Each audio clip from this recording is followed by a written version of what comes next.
What's going on, everybody? Welcome back to JJD TV. I'm your host, Josh, and we are back again for another match preview with the upcoming Champions League game between Club Brugge and Borussia Dortmund. And like we do with these previews, on every preview, we are going to start off with a little history. And the last time we did a Champions League preview, the Zenit and Dortmund game didn't have much of a history there, but Club Brugge and Borussia Dortmund had at least more of a recent one, as the two teams met in the 2018-2019 Champions League group stage, where we won in Belgium 1-0, and then we had a draw at home 0-0, so it was, I guess, a decent. We took 4 points out of 6 the last time we met with them, and 2 years later, we meet again in the Champions League group stage, and which looks to be a very tight group this season. And we're just going to take a look at each of the team's forms, how they're sitting and how they're doing, and we're going to start off with Club Brugge, who sit in 4th in their respective league with 6 wins, 2 draws, and 3 losses, while Borussia Dortmund is 5-0-1. And so, I mean, both of them are having pretty decent seasons so far in their leagues, but in the Champions League, Club Brugge right now is just 1 up on Borussia Dortmund, as they are 1 win, 1 draw, 0 loss, while Borussia Dortmund is 1-0-1. So obviously, whoever wins this, well, Borussia Dortmund wins this, we will jump ahead of them, and if Club Brugge draws or wins, then they will have a lengthy lead on us. But we're gonna now just kind of take a look at the boys and see how we're gonna line up. Looking over at Borussia Dortmund's starting lineup, this was a very hard one. I struggled. It took me 5 or 6 minutes literally to try to determine who's going to start, because I really have no idea. We have a huge game coming up at the weekend with Bayern. I don't know who they want to start, who they want to rest, and I'm just going to try to take my best guess. So in net, pretty straightforward, Berkey. Right back, Thomas Meunier, going against his former club. We saw Witsel going against Zenit. There's no way he's not going to start that game. If he started all the other games and not taking him out, there's no way they're going to take him out for this game. Return to his former club. Nice little story. He will be starting as our right back.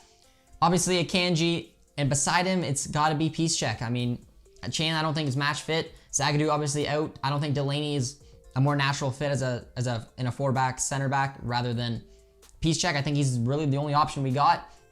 I'm assuming Piszczek will probably play as a right center back. Akanji sliding over to left center back, because obviously he's more of a natural center back. He can maybe play more on his weak foot rather than Lucas Piszczek, who would probably want to be able to play on the right. So that's what I would say there. Guerrero, I'm going to say, is going to start as our left back. I'm assuming he may get taken off around the 60th, 70th minute to rest him. For me, the CDMs were the hardest to determine, but I'm going to go Delaney. I'm going to go Dahoud. I don't think they're going to start Jude quite yet again. I think they want to bring him off the bench for the Champions League, even though he had a great showing at the weekend, but I think that's going to be a Delaney-Dahoud little partnership there.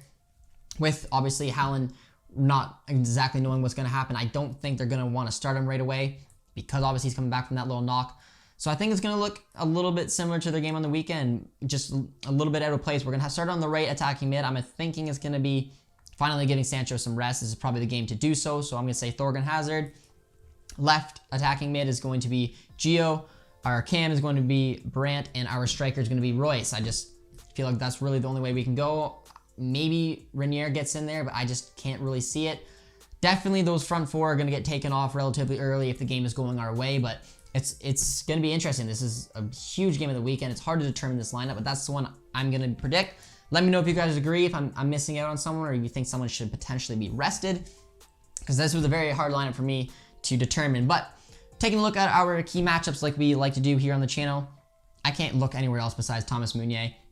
I need to mention him because A, he's playing way better as a right back, and maybe this is his game to shine. I mean, he did get an assist with a flick-on header onto Hummels in the last game, but I think this is going to be an opportunity for him to have a real good showing against his former club. I think he's going to be very excited to play them again, and it's got a cool little storyline. I think a decent matchup with him is going to be Emmanuel Dennis, and that's just because he's their kind of their focal point up front. I mean, he hasn't had the greatest start to the season, but he did get a goal in the Champions League, and I think he'll be looking to get off the mark there, and that'll be one that Meunier's going to have to keep an eye on and really try to shut down and have a good game on the return to his former club.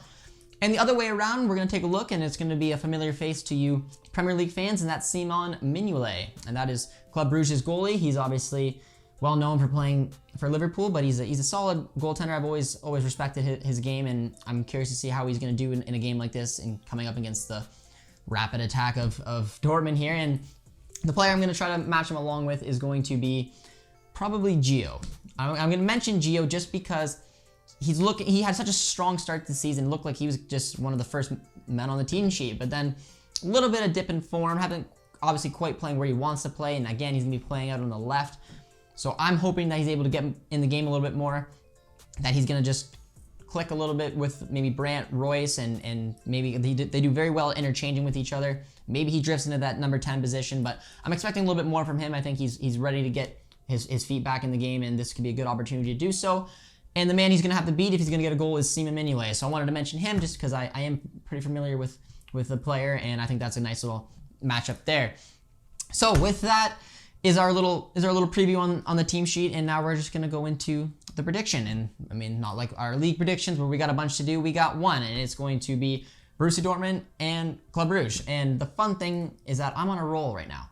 If you haven't noticed, if you have and you've been watching the videos, you know that I successfully predicted the Schalke game, followed by the Zenit game, followed by the Bielefeld game. So I'm 3 in a row nailing the score. So I'm a little nervous. I don't want to throw this one off, but I think we're going to be a little bit more conservative this game. I think Club Brugge, who can usually play when they're playing an opposition in their league, they play in a 4-3-3. I believe they're probably going to play in a 3-5-2. Pack that midfield, play a little bit more defensively, have that extra center back, and hope for the best. So I'm thinking it's going to be more of a low-scoring game, but I'm not going to go against the boys right now. I'm going to keep the clean sheet, so I'm going to say a 1-0 victory for Borussia Dortmund as my prediction. Let's see if I can keep the streak going and challenge Tactical Manager, because I'm taking down his King of Prediction status. So with that comes the end to another match preview. Let me know what you guys think about obviously the starting 11. Do you have any input about Club Brugge that you would like to mention in the comments? I would love to read it. I was just getting my information and putting my little key matchups together. And if you guys have another player you think that we need to watch out, definitely let us know. And like always, if you're new around here, be sure to comment, like, and subscribe, and we will see you next time.